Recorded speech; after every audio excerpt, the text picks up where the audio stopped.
In the gospel, Jesus told a story, one of those stories he told. He was talking about a man that discovered a treasure buried in a field. And he looked at it, and it was so valuable. It was such a one and unique chance that he just covered it back with soil and then ran, sold everything he had to make the money and bought the field so that he could be the owner of that treasure. And we saw last time that this is a picture of the kingdom of heaven that we discover, and we want to be ready to not miss it by any means. And whatever could be hindering us, we just leave behind. Like the blind man, Bartimaeus. He was just begging on the street, and then he heard Jesus passing by and all the commotion and people praising Jesus, and he started shouting, "Jesus, Son of David, have mercy on me, have mercy on me." And people kept telling him, "Shut up, shut up." And he continued shouting the more, shouting the more. And Jesus stopped and said, "Bring him." So they brought Bartimaeus. And when they told him, "He's calling you, wow, it's your day." And the first thing he did was to throw his cloak because he wanted to run as fast as he could, probably holding his baton because he couldn't see. But he didn't want to miss the opportunity. And you know, there is another side to this story.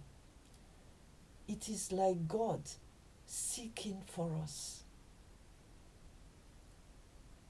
looking at us, loving us, valuing us like no one has ever valued us. You may feel that you are a nobody, that nobody cares whether you are there or not. Nobody has ever told you you were beautiful, you were intelligent, you were precious. And yet, God said we are fearfully and wonderfully made. I was just a little girl. My parents didn't even go to university. I was living in a small town with 5 brothers and a sister. I didn't think I was any value to anyone, probably except my grandma. And then God picked me up, cleaned me up, invested so much in me. And so that story. So God discovers us and is ready to do anything to get us for himself. Just like he described in his word, in the Bible, in the Old Testament, that he saw us as a baby lying discarded on the refuse dump with our blood, our umbilical cord not cut. People had rejected us like they reject so many babies that are sometimes rescued and sometimes, unfortunately, dead by the time people discover their little bodies. And God said, "I picked you up. I washed you. I dressed you. And then when you came of age, I put a wedding gown on you and I married you. You are mine. I will never leave you nor forsake you. You are my beloved." And so God was ready to do anything. So he sent Jesus.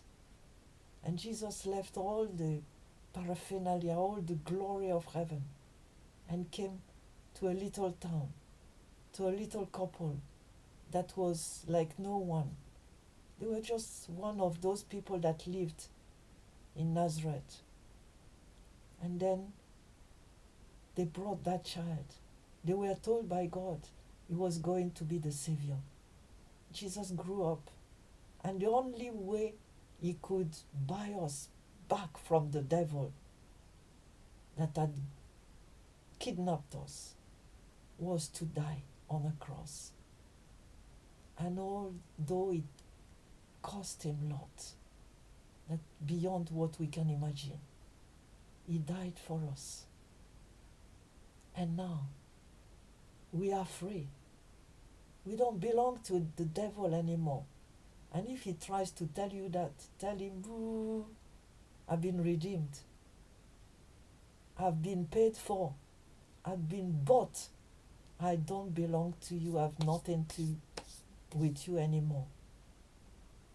He gave his life, Jesus, in exchange for our own. And so that is what now we have to do. Building on his once for all sacrifice, an example, God expects that we give our life for others. Not that we have to die, no, because Jesus did it all, once for all. So we don't need to die physically anymore. All we have to do is to follow God, looking for others like he looked for us. That treasure, that pearl of great price, and pick people one by one till we have no more breath, and bring them to him as a gift, saying, you've done it for me, I've done it for others.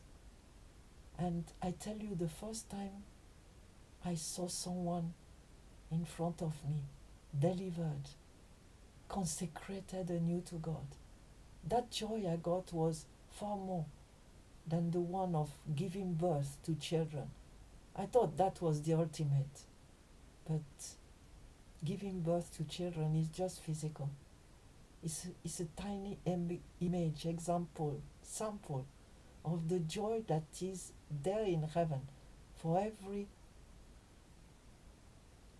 person lost that comes and is redeemed. And God is not finished. He wants to get more and more and more and more children into his kingdom. More and more sons and daughters. So be a part of it. Yeah?